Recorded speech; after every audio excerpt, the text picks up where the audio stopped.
आइए हम लोग स्टार्ट करते हैं अपना model question paper JAC board 2021। क्या क्या है देखते हैं हम लोग। सब बढ़िया चल रहा है ना, चकाचक। चलो हम लोग सबसे पहले ऑब्जेक्टिव कर लेते हैं। आज क्वेश्चन नंबर हम लोग 1 से लेके 32 तक करेंगे और फिर नेक्स्ट क्लास में हम लोग देखेंगे आगे। सबसे पहले है हमारा which of the following is not a non profit organisation. तो सर यहाँ पे हमारा ऐसा कौन सा ऑर्गेनाइजेशन है जो कि प्रॉफिट मोटिव नहीं है। अच्छा तो कौन सा है? नॉन प्रॉफिट का बात कर रहा है। एनपीओ जो नहीं है, एनजीओ नहीं है, तो पहला है कॉलेज, दूसरा है टाटा मोटर्स, सी है स्पोर्ट्स क्लब और डी है हॉस्पिटल। तो सर कॉलेज, स्पोर्ट्स क्लब और हॉस्पिटल ये तीनों हमारे एनजीओ में आते हैं, तो बचा कौन? B, option B Tata motors, right answer. चलिए सेकंड क्या है? Legacy should be treated as, option क्या है हमारे पास? फर्स्ट हमारे पास लायबिलिटी, फर्स्ट क्या है? लायबिलिटी और रेवेन्यू रिसीप्ट, इनकम और नन ऑफ दिस। तो सर लीगेसी जो होता है वो एक गार्जियन से, या बोल सकते हो कि जो आपके पापा हैं या दादाजी हैं, जो आपका वहाँ से जो एसेट्स जो आपका ट्रांसफ़र हुआ है उसे हम क्या कहते हैं? वसीयत कहते हैं। तो लीगेसी जो होता है वो हमेशा कैपिटल नेचर का होता है और उसे हम अभी क्या ट्रीट करके चलेंगे? लायबिलिटी। ऑप्शन क्या हो जाएगा इसका आंसर? ए 2 का। 3 बोलता है 3 में कि in an ordinary partnership maximum number of member, क्या है maximum number of member? Option दिया हुआ है 10, 20, 30 और हमारे पास क्या ऑप्शन 40। सर इस क्वेश्चन में थोड़ा सा ना डाउट है, आप देख लीजिएगा थोड़ा अच्छे से, क्योंकि अकॉर्डिंग टू 1956 कहता है हमारा कि बैंकिंग कंपनी, बैंकिंग का अगर सेक्टर है तो उसमें मैक्सिमम हमारा मेंबर जो होगा वो 10 होगा और अदर में कितना होगा हमारा? 20 होगा। क्लियर है? लेकिन अगर आप अभी के हिसाब से चलोगे तो मैक्सिमम हमारा मेंबर कितना हो सकता है? 50 हो सकता है। तो अगर यहाँ पे आप ऑप्शन देखोगे तो वो आपका दिया हुआ 1956 के हिसाब से, इसीलिए आंसर यहाँ पे क्या होगा? बी 20। अगर हमारा ऑप्शन 50 होता तो हम यहाँ पे 50 मार्क कराते। चलिए उसके बाद है हमारा पार्टनरशिप एग्रीमेंट। तो पार्टनरशिप एग्रीमेंट हमारा ओरल, रिटेन या दोनों? तो सर दोनों हो सकता है। क्या क्या है? ओरल है, रिटेन है और नन ऑफ दिस, या ओरल और रिटेन दोनों। तो इसका ऑप्शन होगा सी, 4 का सी। दोनों में हम लोग एग्रीमेंट कर सकते हैं, कोई टेंशन का बात नहीं है। फिर क्या हमारे पास? Equity share holder are. तो इक्विटी शेयर होल्डर क्या होता है? कंपनी का मालिक होता है। बताया था आप लोग को कि equity share holder are owner of the company. Creditor नहीं है, ऑनर है। यस 5 का आंसर बी। 6 में क्या है? गुडविल क्या होता है? इस पे तो हम अच्छे से बताए भी हैं, वैल्यूएशन ऑफ गुडविल में आपका, आप जाके देख सकते हैं। Goodwill is a intangible assets. Yes 6 का answer B.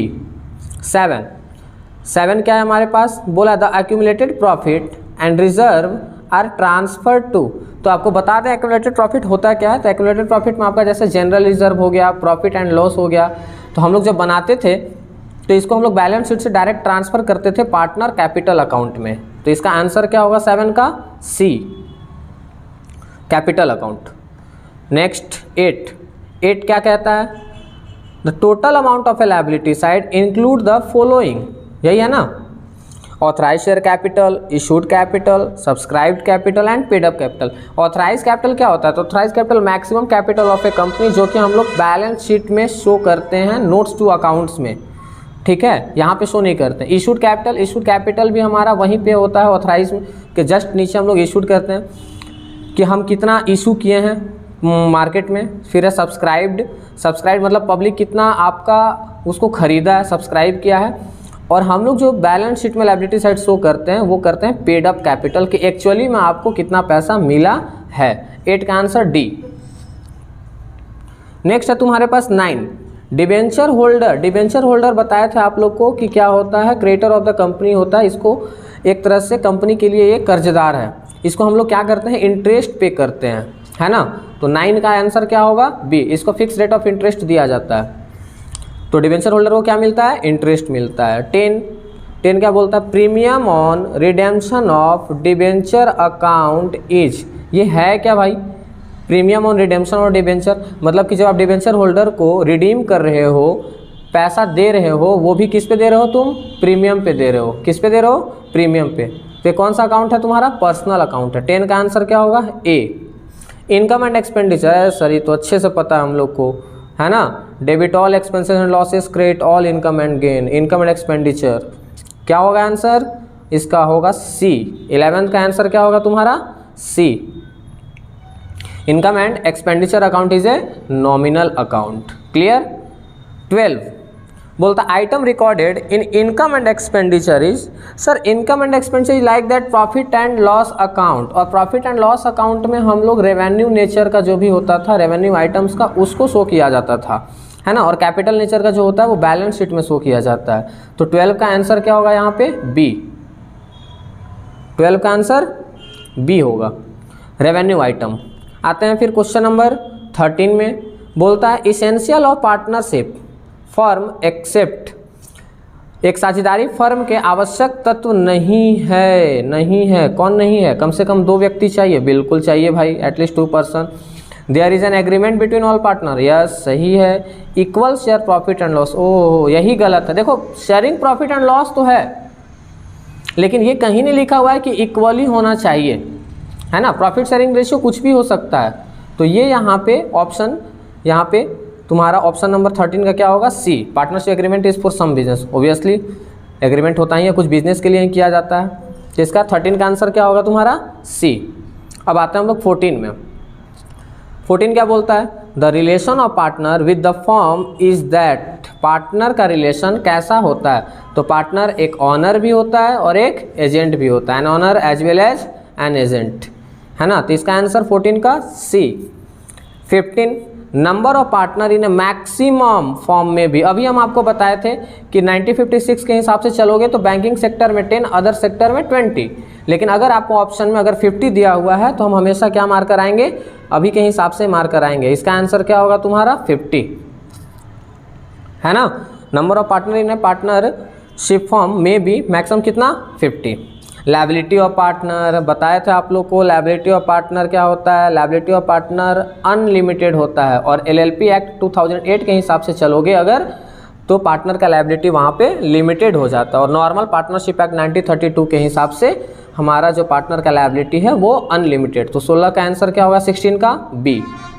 A company has, what is company? ये बताया हुआ है आपको। Company is an artificial person, separate legal entity, perpetual existence, limited liability, all of the above. Yes, 17 का answer D. 18 क्या कहता है? 18 कहता है, वैसे हिंदी में दिया हुआ है, रीड करना। एक कंपनी की पूंजी को इकाइयों में विभाजित किया जाता है जिसे कहा जाता है the small part of capital, या बोल सकते हो कि बिल्कुल डिवाइड किया जाता है कैपिटल को स्मॉल पार्ट में, तो उसे हम क्या कहते हैं? शेयर कहते हैं, है ना। 18 का आंसर बी। 18 का आंसर क्या होगा? बी। जब स्मॉल पार्ट में हम छोटे छोटे पार्ट में अगर हम अपने कैपिटल को जब डिवाइड कर देते हैं तो उसे हम क्या कहते हैं? शेयर कहते हैं। तो 18 का आंसर बी। 19 बैलेंस शीट के लेफ्ट साइड क्या दिखाया जाता है? सर बचपन से पढ़ते आ रहे हैं बैलेंस शीट हम लोग, अब तो 12 में आ गए। हाँ शाबाश। क्या कहा जाता है? हाँ, लायबिलिटी। ठीक है। 20 में आते हैं, लास्ट क्वेश्चन है हमारा 20 MCQ का। बोला हिंदी में वैसे बोला है कि निम्नलिखित में से कौन सा नकदी का स्रोत नहीं है। मतलब वहाँ पे देखो कि तो वहाँ पे कौन सा इनकम जनरेट नहीं हो रहा, आ कहाँ से नहीं रहा है? इशू ऑफ शेयर, पैसा आ रहा है सर। परचेज ऑफ मशीन, नहीं पैसा तो यहाँ जा रहा है सर। सेल ऑफ एसेट्स, पैसा आएगा। डिविडेंड रिसीव, पैसा आएगा। तो ऑप्शन क्या होगा? आंसर, राइट आंसर, इसका राइट आंसर क्या होगा? बी, है ना। कहाँ पे तुम्हारा पैसा आ नहीं रहा है? तो 20 का बी, जहाँ मशीन खरीद रहे हैं वहाँ पे पैसा मेरा आ नहीं जा रहा है। चलो चकाचक, कोई दिक्कत का बात नहीं है। आते हैं हम लोग फिल इन द ब्लैंक्स में, देखते हैं question number 21। Forming a partnership deed is dash. Sir क्या होगा यहाँ पे?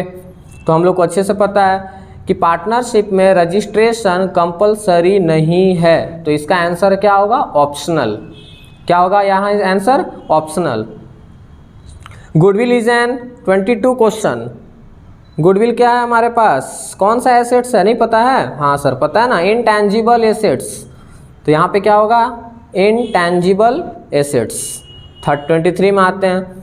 The excess of credit side over the debit side of revaluation account is, जब रिवैल्यूएशन अकाउंट बनाते हैं तो क्रेडिट जब बड़ा होता है तो हमेशा क्या होगा, हमको प्रॉफिट होगा, क्या होगा, और प्रॉफिट, और वो प्रॉफिट को हम लोग कहाँ ट्रांसफर कर देते थे, पार्टनर कैपिटल अकाउंट में। अरे वेरी गुड, शाबाश।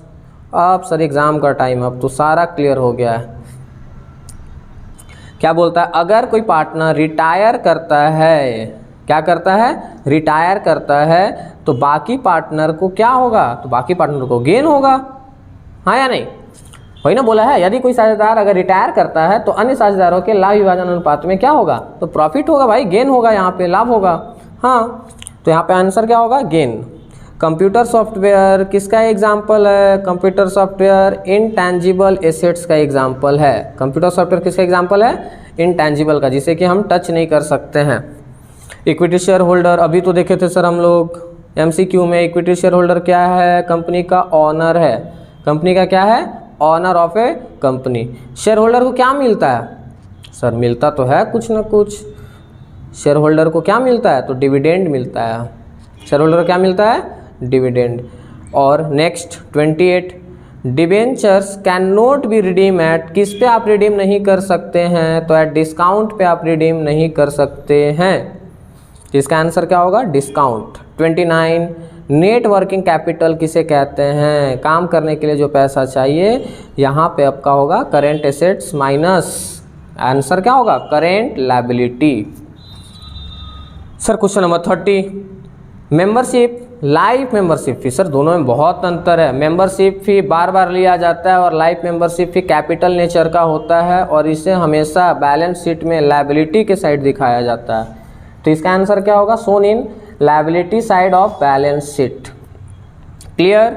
31 में आते हैं। 31 क्या कहता है, देखते हैं। Current account of the partner should be open when capital is, अच्छा करेंट अकाउंट तो तब ही खोला जाता है जब कैपिटल हमारा क्या हो, फिक्स्ड हो। कैपिटल क्या हो हमारा, फिक्स्ड हो, तब हम लोग क्या, कौन सा अकाउंट खोलते हैं, करेंट अकाउंट। आंसर क्या होगा इसका, फिक्स्ड। 32, अनरिकॉर्डेड लायबिलिटी है भैया, मतलब कर्जा है तुम्हारे ऊपर जो कि अभी तक रिकॉर्ड नहीं किया गया है, तो उसे रिवैल्यूएशन में जब रिकॉर्ड करेंगे तो ऑब्वियसली तेरे पे क्या हो जाएगा, लॉस बढ़ जाएगा, उतना पे करना है, तो भैया लॉस तो हमेशा डेबिट होता है, तो इसका आंसर क्या होगा, डेबिट। बहुत बहुत धन्यवाद।